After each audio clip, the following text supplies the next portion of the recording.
Magandang gabi po sa ating lahat. Ang aking ibabahagi sa gabing ito ay makikita sa 2 Samuel chapter 23 verses 1 to 6. Ito po ang sinasabi. Pinatanyag ng kataas-taasang Diyos si David na anak ni Jesse. Pinili siya ng Diyos ni Jacob para maging hari at sumulat siya ng magagandang awit ng Israel. Ito ang manghuling pangusap niya. Nagsalita ang Espiritu ng Panginoon sa pamamagitan ko. Ang mga mensahe niya ay nasa aking mga labi. Sinabi sa akin ng Diyos na bato na kanlungan ng Israel. Ang namumuno ng matuwid ay may takot sa Diyos, tulad ng liwanag ng araw na sumisikat sa umaga na walang maitim na ulap na nagpapakinang sa mga damo pagkatapos ng ulan. Ganyan ang pamilya ko sa paningin ng Diyos. At gumawa siya ng kasunduang walang hanggan sa akin. Maayos at detalyado ang kasunduang ito at hindi na mapapalitan. Kaya nakakatiyag ako na palagi akong ililigtas ng Diyos at ibigay niya sa akin lahat ng aking mga ninanais. Ngunit ang masamang tao ay gaya ng matinik na mga halaman at tinatapon. Hindi sila pwedeng kunin sa pamamagitan lang ng kamay. Kailangan pa itong gamitan ng kagamitang gawa sa bakal o kahoy. At susunugin sa lugar na kinaroroonan nila. Yun lang po, maraming salamat. Paging Panginoon, God bless. Magandang gabi po sa ating lahat. Ang aking babasahin ngayon mula sa 2 Samuel chapter 23 verses 7 to 12. At upang sila'y ipunin, kailangan ang kasangkapang bakal. Kapag naipon naman, sila'y tutupukin. Ito ang mga pangalan ng mga magigiting na kawal ni David. Ang uni si Joseph Basibet na taga Takemon. Siya ang pinuno ng pangkat na kung tawagin ang tatlo. Sa isang labanan, nakapatay siya ng 800 kalaban sa pamagitan lamang ng kanyang sibat. Ang pangalawa ay si Eleazar na anak ni Dodo mula sa lahi ni Ahohi. Siya ang kasama ni David sa pasdanim ng sila'y lusubin ng mga Pilisteo. Natalo ang mga Israelita at nagsiatras. Libang kay Eleazar, hinarap niya mag-isa ang mga Pilisteo hanggang sa manigas ang kanyang kamay sa paghawak ng espada. Ngunit pinagtagumpay siya ni Yahweh ng araw na iyon pagkatapos ng labanan. Saka pa lamang bumalik ang kanyang mga kasamang kawal para samsaman ang mga kaaway na napatay niya. Ang pangatlo ay si Sama na anak ni Age, isang taga-Arar sa Lehi ay may isang bukid na may tanim na gisantes. Dumating ang mga Pilisteo doon at nagtipon, natakot ang mga taga roon at sila'y tumakas. Ngunit dumating si Sama at tumayo sa gitna ng bukid upang ipagtanggol ito. Napatay siya ng mga Pilisteo sa tulong ni Yahweh. Yun lang po, salamat. Amen. Isang mapagpalang gabi po sa ating lahat. Ang amin pong babasahin ngayon ay mula sa libro ng 2 Samuel chapter 23 verses 13 to 22. Nang panahon ng tag-ani, pumunta kay David ang tatlo niyang tauhan doon sa kuweba ng Adulam.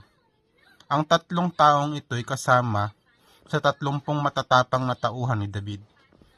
Nagkakampo noon ang mga Filisteo sa lambak ng Rephaim at naagaw nila ang Bethlehem.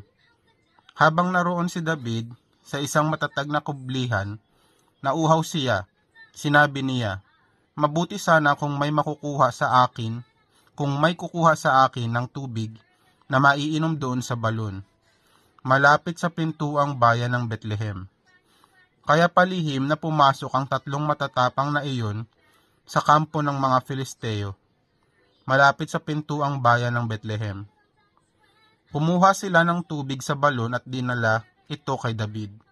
Pero hindi ito ininom ni David. Sa halip ay ibinuhos niya ito bilang handog sa Panginoon. Sinabi niya, "Panginoon, hindi ko po ito maiinom dahil kasing halaga ito ng dugo ng mga taong nagtaya ng kanilang buhay sa pagkuha nito." Kaya hindi ito ininom ni David. Iyon ang ginawa ng tatlong matatapang na tauhan ni David. Si Abishai na kapatid ni Joab, na anak ni Seruya, ang pinuno ng 30 tauhan ni David. Ang nakapatay siya ng 300 Filisteo sa pamamagitan ng sibat niya. Kaya naging tanyag siya katulad ng 3 matatapang na tauhan. At dahil sa siya ang pinakatanyag sa 30, Naging pinuno nila siya pero hindi siya kabilang sa 3 matatapang. May isa pang matapang na tao na ang pangalan ay Benaya, taga Kabsiil. Kabsiil siya at ang ama niya ay si Jehoiada. Marami siyang kabayanihang ginawa, kabilang na rito ang pagpatay sa 2 mahuhusay na sundalo ng Moab. Minsan, kahit umuulan ng yelo, bumaba siya sa pinagtataguan ng leon at pinatay ito. Bukod dito, pinatay niya ang isang napakalaking Egypsyo na may armas na sibat, habang isang pamalo lang ang armas niya. Inagaw niya ang sibat sa Egypsyo at ito rin ang ipinampatay niya rito. Ito ang mga ginawa ni Benaya na anak ni Jehoiada. Naging tanyag din siya gaya ng 3 matatapang na tao. Amen. God bless po. Magandang gabi po sa lahat. Ang babasahin ko po ngayon ay makikita sa 2 Samuel chapter 23 verse 23 to 27. Pero hindi siya kabilang sa kanila, at dahil siya ang pinakatanyag sa kanyang 13 kasama, ginawa siyang pinuno ni David ng kanyang mga personal na tagapagbantay. Ito ang iba pang membro ng 30 matatapang na tao. Si Asahel na kapatid ni Joab, si Ilhana na anak ni Dudo na taga Bethlehem, si Nashama at Elika na taga Harod, si Hilis na taga Palti, si Ira na anak ni Ikis na taga Tikuwa, si Abizer na taga Anatot, si Mibunay na taga Husha. Yun lang po rin ng Diyos. God bless. Yan, magandang gabi po. Ang aking Bible verse po tonight is from 2 Samuel chapter 23 verses 28 to 33. Verse 28, si Salmon na taga-Aho, si Marahay na taga-Netofa, si Heleb, anak ni Baana, taga-Netofa rin, si Itai, anak ni Ribay na taga-Gibea sa lupain ng Benjamin, si Beanayas na taga-Piraton, si Hiday na buhat sa mga libis ng Gaas, si Abi Albon na taga-Araba, si Asmavet na taga-Bahurim, si Elaiba na taga sa Albon, si Jasen na taga-Gimso, si Jonathan anak ni Sama, taga-Arar, si Ahiam anak ni Sarar, taga-Arar din. Ayun lamang po ang mabuting balita ng ating Panginoon. And po, yung mga binanggit ko pong pangalan sa Bible verse ko, ay mga member po sila ng pangkat na 30, na magigiting na 30 na mga kawal ni David. Ayan, ang pinuno daw po ng pangkat na 30 ay si Abisai, na kapatid po ni Joab. Yan lamang po. God bless us. Isang mapagpalang araw muli sa ating lahat, at tayo po ay nakapagbasa muli ng isang chapter para sa araw na ito. At ito ay isang panibagong katagumpayan sa ating buhay, at higit sa lahat, it's another favor from the Lord, At tayo po ay nasa 2 Samuel, chapter 23 na.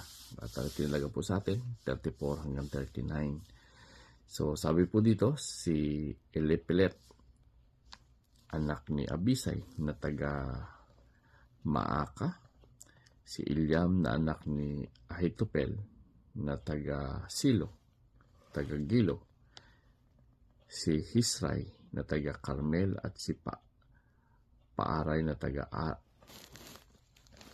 Arab, si Igal na anak ni Nathan na taga Soba, si Bani na mula sa Gad, si Selek na taga Amon, si Naharay na taga Berot, tagapagdala ng kasuotang padigma ni Joab na anak ni Sorias, si Naira at Jerub na taga Latir, at si Orias na Heteo, may 37 magigiting na kawal.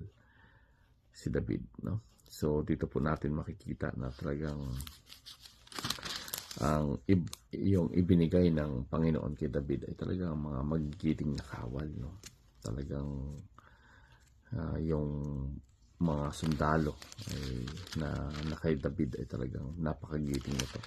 Dito makikita din natin dito si Urias, no? Isa rin pala si Urias sa magigiting na kawal ni David na ginawa niya ng hindi maganda, na ito ay napatay dahil ito yung gusto ni David na mangyari at ito ay nangyari. So dito natin makikita na hindi rin pala basta-basta si